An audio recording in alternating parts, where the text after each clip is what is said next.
वडा बनवण्यासाठी मी 1 वाटी डाळ घेतलेली आहे। डाळ चांगली स्वच्छ पाण्याने धुवून घ्यायची। डाळीमध्ये खूप धूळ वगैरे असते, त्याच्याने 4 ते 5 पाण्याने डाळ नक्की स्वच्छ धुवून घ्या। डाळीमध्ये हे जे पांढरं पाणी दिसतं हे पूर्ण स्वच्छ 4 ते 5 पाण्याने धुवून निथळ पाणी दिसेपर्यंत डाळ स्वच्छ धुवून घ्यायची। 5 ते 6 तास डाळ चांगली भिजवून घ्यायची आहे।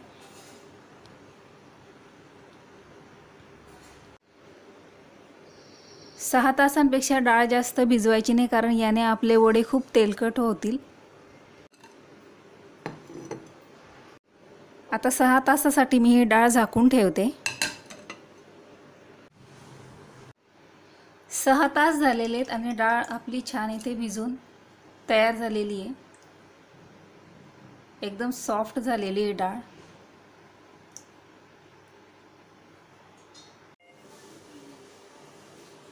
सहा तास डाळ छान भिजून तयार झालेली आहे, छान फुललेली आहे डाळ।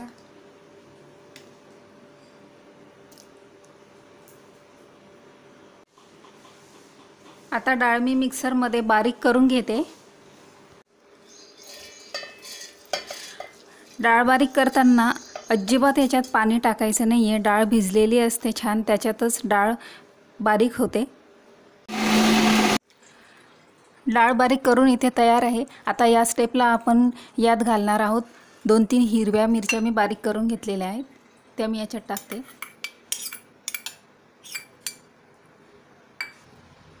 एक अद्रकचा तुकडा बारीक करून घेतलेला आहे, बारीक पेस्ट केली आहे। आणि थोडीशी बडीशोप घालणार आहे। बडीशोपची चव मेंदूवड्यामध्ये खूपच छान लागते। रेस्टॉरंटमध्ये मेंदूवड्यामध्ये बडीशोप टाकली जाते। चवीपुरते मीठ टाकलेले। आता हे सगळं मिक्स करून घ्यायचं आहे। एकाच दिशेने छान असं फेटून घ्यायचं आहे। 2 चमचे यात तांदळाचे पीठ घालायचे आहे, याच्याने आपले मेंदूवडे हे खूपच छान क्रिस्पी असे तयार होतील। आता हे बॅटर 10 मिनिटं छान फेटून घ्यायचे आहे, ज्याच्याने आपले वडे एकदम आतून मऊसूत आणि क्रिस्पी जाळीदार असे तयार होतील। 10 मिनिटं एकाच दिशेने फेटल्याने बॅटर हे आपले एकदम हलके असे तयार झालेले। बॅटर छान तयार झालेले आहे की नाही हे पाहण्यासाठी एका वाटीमध्ये पाणी घ्यायचं आणि थोडीशी गोळी मी याच्यात टाकून बघते। वर तरंगले तर समजायचं की आपलं बॅटर एकदम परफेक्ट तयार आहे। आणि बघा, बॅटर छान वरतीच तरंगतंय, म्हणजे आपलं बॅटर एकदम परफेक्ट तयार आहे। आता आपण वडे बनवायला सुरुवात करूया। गॅसवर मी कढई ठेवलेली आहे, तेल घातलेलं आहे त्यात, आणि 3 स्टेपनी मी वडे बनवणार आहे। त्याच्यातली पहिली स्टेप मी तुम्हाला दाखवते। हाताला थोडे पाणी लावून मग हे बॅटर एक गोळा आपल्या हातावर घ्यायचा आहे।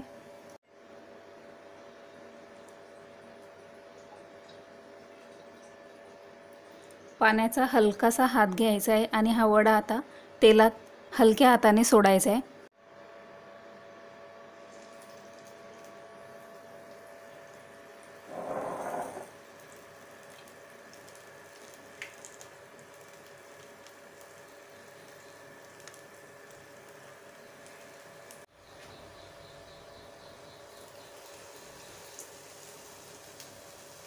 आता दुसरी स्टेप म्हणजे मी इथे एक वाटी घेतलेली आहे आणि या वाटीला हा कपडा असा बांधून घ्यायचा आहे।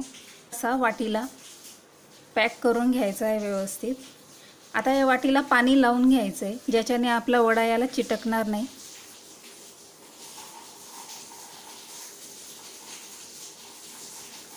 आता यावर मी बॅटर टाकते।